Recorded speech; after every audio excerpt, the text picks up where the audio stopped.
It begins, as all great British dramas do, with tea, scandal, and a whisper of rebellion. Few worlds have charmed us like Downton Abbey, that glittering universe of satin gowns, gleaming silverware, and servants who somehow know everything before it's spoken. But beneath the polished manners and candlelit dinners lies something much more fascinating, a portrait of class, ambition, and quiet revolution, painted by the ever-curious mind of Julian Fellowes. Julian Fellowes himself is a study in contradiction. A member of the House of Lords, conservative by title, and yet the architect of stories that unravel the very hierarchies he represents. His journey to fame began not in the grand halls of Downton Abbey, but with the 2001 masterpiece Gosford Park, a murder mystery in a country estate. But more than that, a sharp satire on class and privilege. There, an early version of the Dowager Countess came to life through Maggie Smith, whose razor-sharp wit cut through the still air of the manor.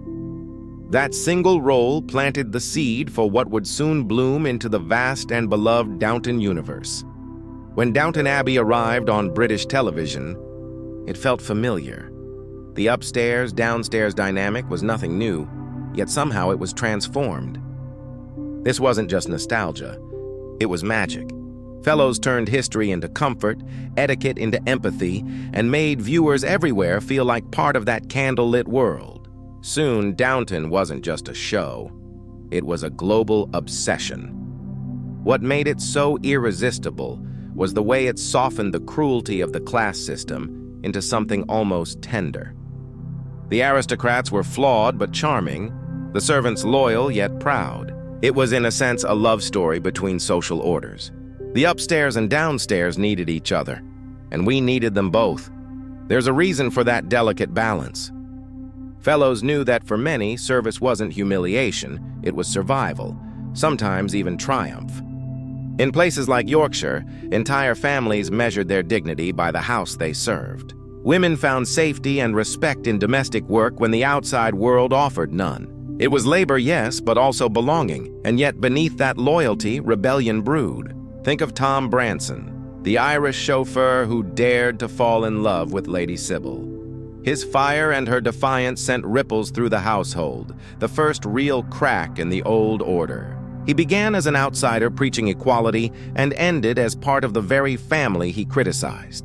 That's the subtle irony of Downton Abbey, revolution dressed in white gloves. The Titanic sinks, the air dies, the world shifts, and yet the house stands firm, unshaken in its grace. This is Julian Fellowes' trick. He shows upheaval not through riots or wars, but through the quiet discomfort of change. A cook struggling with a new freezer, a lord bewildered by a daughter who refuses to marry for money, a matriarch watching her traditions fade but refusing to flinch. The entire show is a masterclass in controlled transformation, a society evolving just enough to survive itself. Even in its supposed endings, Downton Abbey never truly says goodbye. Characters die, fortunes falter, and yet somehow the chandeliers still glow. The final bow of the Grantham family feels like closure, but it's not. They simply move into another house, another chapter, another polished illusion of permanence. Then came the Gilded Age, the American echo of Fellowes' grand experiment, a world no less opulent, but far more ruthless.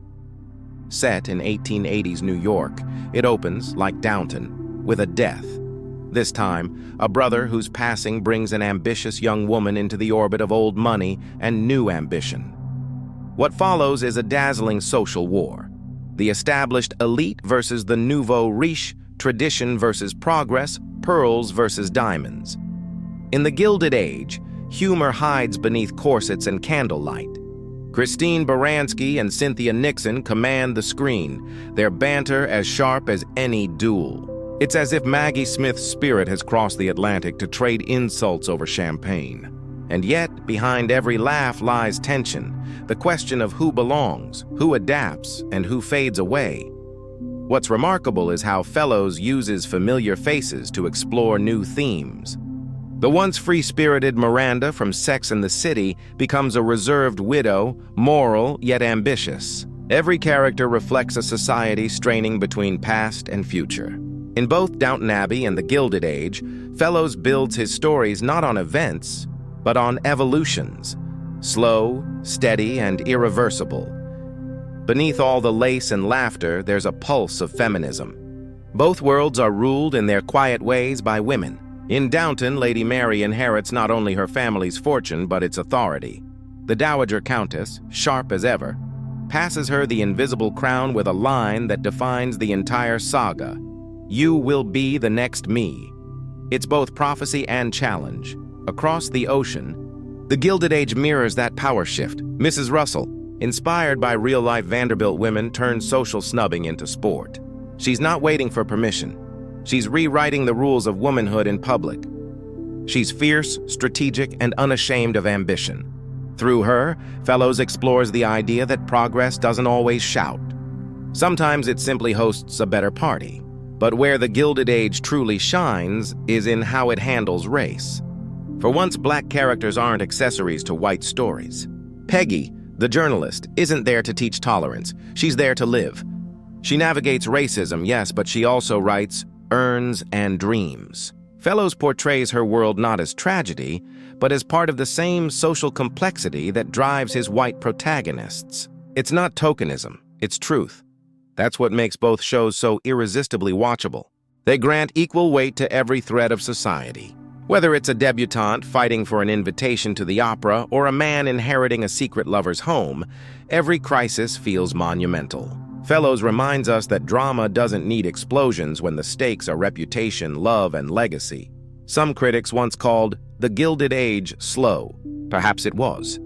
But so is a storm before it hits. By its second and third seasons, it roared to life, embracing the melodrama that British storytelling does best. It's part soap opera, part Shakespearean theater, and that's no accident. Britain, after all, has perfected both. Fellowes simply merged them into one irresistible spectacle. Through all this, a pattern emerges. Fellowes' worlds are never about destroying the old or glorifying the new. They're about coexistence. He invites us to sit at both tables, to understand both the servant's humility and the Lord's loneliness. In doing so, he humanizes hierarchy itself, and maybe in a quiet way forgives it. It's no wonder we keep returning to these stories.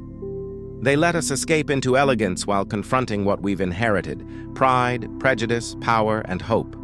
Fellowes' gift lies not in nostalgia, but in empathy. He shows us that change doesn't always arrive with thunder. Sometimes it enters the ballroom quietly, dressed in silk, smiling as it rearranges the future. And so, as the candles burn low and the credits roll, we realize Downton Abbey and the Gilded Age aren't just period dramas. They're mirrors, polished, delicate, and a little deceptive, reflecting who we were and who we still might be.